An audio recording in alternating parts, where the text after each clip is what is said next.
Welcome to the Chinese Canadian Museum, the Schoolroom podcast. We are currently in the Chinese Canadian Museum in the Wing San building, and so happy today to welcome artist Karen Tam visiting us from Montreal for the opening of Reshaping Collections exhibition with her work inside.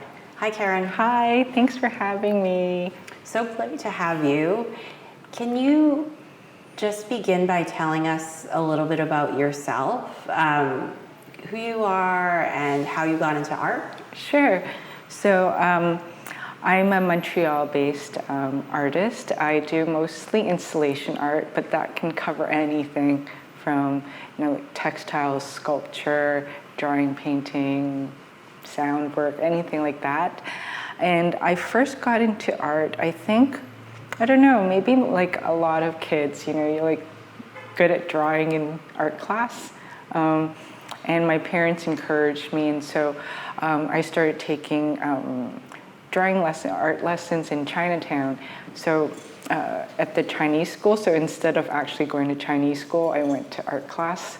So that feels rare to me, that your Chinese parents encouraged you to go into art and to not take Chinese lessons instead. I think a lot of us have the opposite experience with our Chinese parents. Is that a rare thing? I think so. I mean, I think when my parents encouraged me in art, it wasn't with the idea of like, she's going to be an artist. It was more like, this is something that she can do, and then eventually she'll study something more practical. Right, of course. But then when it came to deciding, like for what to study, one of my older cousins actually did go to art school. He to OCAD, and then he later did special effects for animation.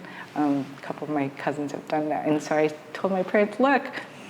He went to art school and now he's making a lot of money. A recognizable, respectable job came out of going to art school. Yeah. So then they were like, okay, and went to art school, and yeah.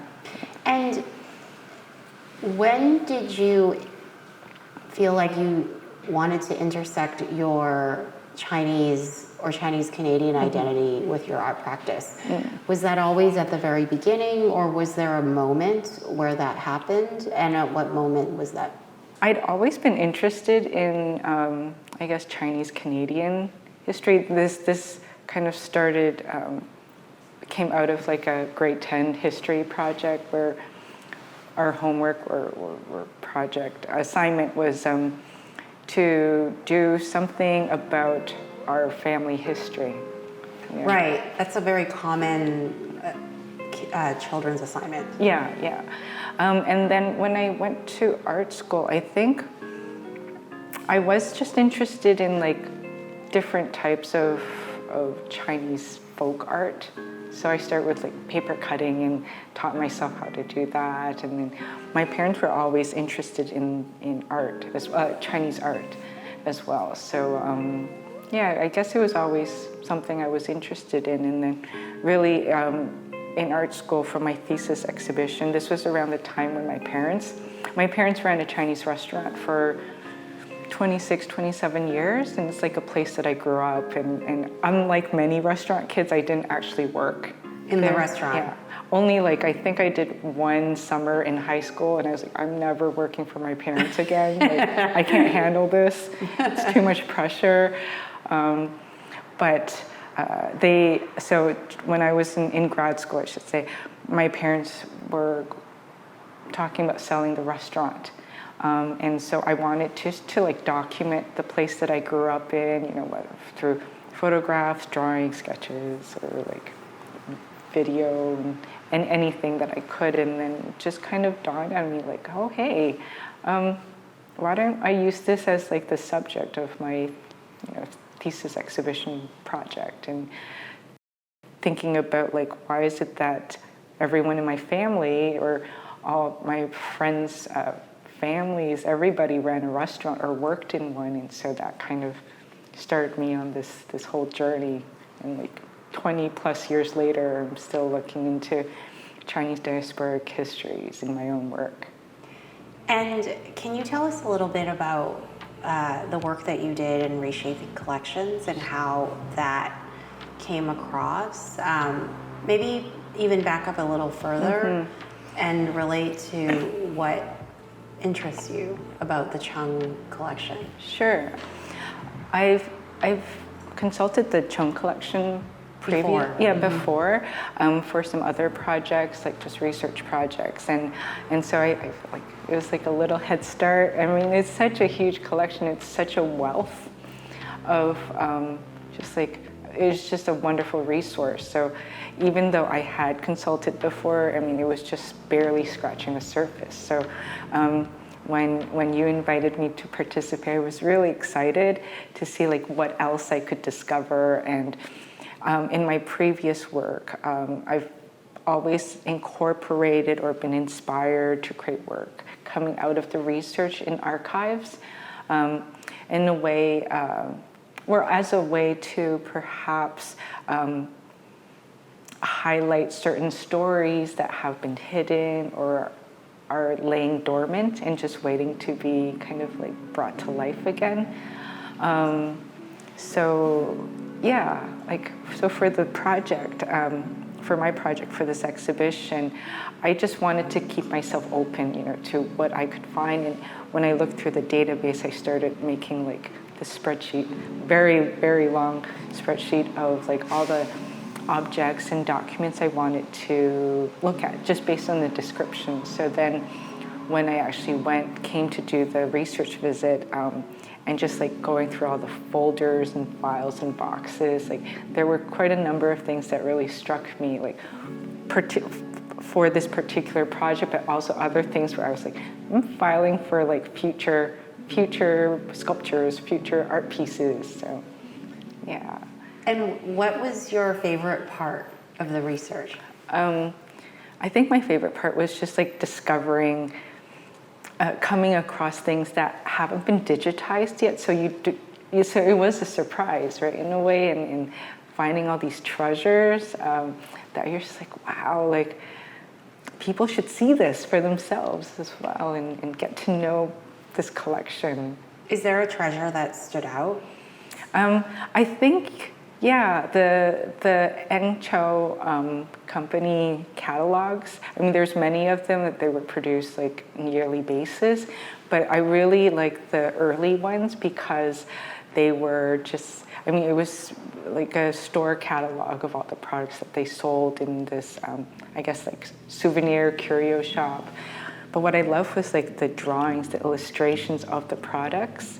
They're really lovely, and then the descriptions and just like, I could just imagine what they look like. So your work in the exhibition is a mix of bought items from Chinatown shops and also items that you made or you embroidered. Can you tell us how that decision happened, which ones you felt like you should make, other ones that you think you should buy, and the mix in the installation? It was really organic, the way that I decided which items I would, in a way, replicate and others that I would just source from like Chinatown shops. There were ones that definitely where I was like, I've always wanted to make something like this. So for example, the Chinese puzzle ball. I mean, the original is made out of ivory. I don't have those skills. I'm not going to use ivory. I used a 3D pen to draw the sculpture out. Yes, with the doodler. Yes, yeah. So that was really fun to like think about ways that I can do things, and then other things I designed the 3 silk scarves and have them fabricated, as well as the rug too, and so those were actually inspired by partly by another catalog for a silk store, as well as like one of the objects, a cookie mold, a mooncake mold, I should say. So, Yeah, so there's like I like to have this combination, this mix of found objects and objects that I've created myself as a way to play with this idea of like what's real, what's not, what's authentic, well, whatever authentic is, and just have people kind of start questioning like that side of things, because in a way I'm looking at Chinese material culture and how, for example, these store owners, what they decide, what they choose to sell is in a way like how they're selling Chinese culture. For sure. Yeah. For sure. And also because these stores are not in China, they're in North America, and these are Chinese diaspora salespeople or immigrants that are trying to decide how to market their culture. It's got that extra twist that's super interesting. Yeah. And what is, I would say, in the things that you made in the part of the installation, do you have a favorite? I think they're all my favorites, but I think the silk scarves, just because it was really fun to kind of work on them. Like for two of them, I actually hand drew the illustrations because I didn't have the illustrator skills. So that was kind of fun to work on, and then do some editing in Photoshop, and then to send it off and then receive it and to see it in person. That was really great. Yeah. And it's so subtle because it's, from what I understand, the pattern of the mooncake mold, which is in the scarf. Yes. And one wouldn't know that unless, we explained it to visitors. So it's really nice. Yeah. I really like that biscuit mold because the motif it has is quite abstract, and so that's why I picked it, and thought it'd be fun. Wrap yourself up in a biscuit mold. That is fun. Thanks so much for coming and doing this podcast interview with us. Thank you.